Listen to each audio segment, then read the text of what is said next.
Egun handia dugu gaurkoa herrian, egun garrantzitsua Galdakaoztarrentzat, baina aurten Santa Cruz ospakizuna erabat ezohikoa izango da, arraroa askorentzat eta agian triste xamarra ere beste batzuentzat. Irailak 14, 2020 urte honetan koronavirusak baldintzatuta dator gure bizitzako beste hainbat esparrutan gertatzen den bezala. Aurten ez dago jairik, hori badakigu, hori argi eta garbi dago. Aurten segurtasuna beste edozerren gainetik, osasuna beste edozerren gainetik ipini dugulako. Hala eta guztiz ere, gaur egun nagusia aukeratu dugu, eskerrik asko gu zaintzeagatik lelopean ekitaldi hau antolatzeko. Udala eta jai batzordearen arteko lan, amankomuneko lan baten ondorioa da gaurko ekitaldia.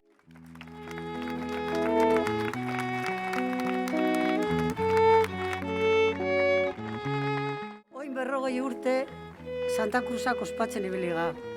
Lehenengoz da, ez daukagune jairik.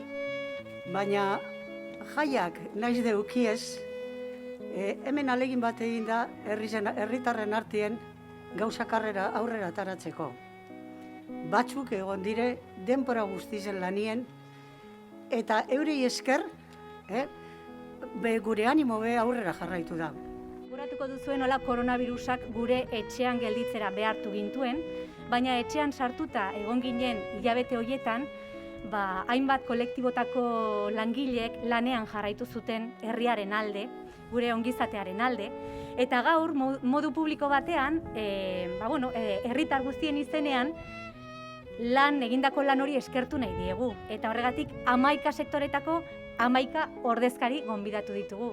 Ordezkari desberdinak anbulategitik mediku bat, Labeako erietxetik erizain bat, Galdakako egoitza batetik auxiliar bat, garbiketa zerbitzutik langile bat ere bai, ambulantzietatik beste langile bat, udaltzaingotik udaltzaina, autobusetatik autobus gidari bat ere hemen daukagu, garraiolari bat, voluntario bat, irakasle bat eta komertzietako langile bat.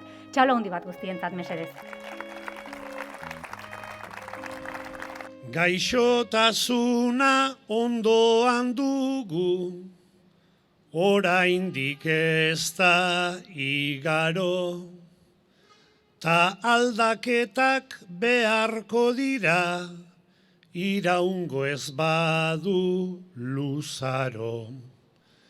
Pertsona ardatz jarri beharko da, ni gutxienez hortan nago, dudarik gabe guztion lana, txalotzea ondo dago, baina behar da errespetuta baliabide gehiago.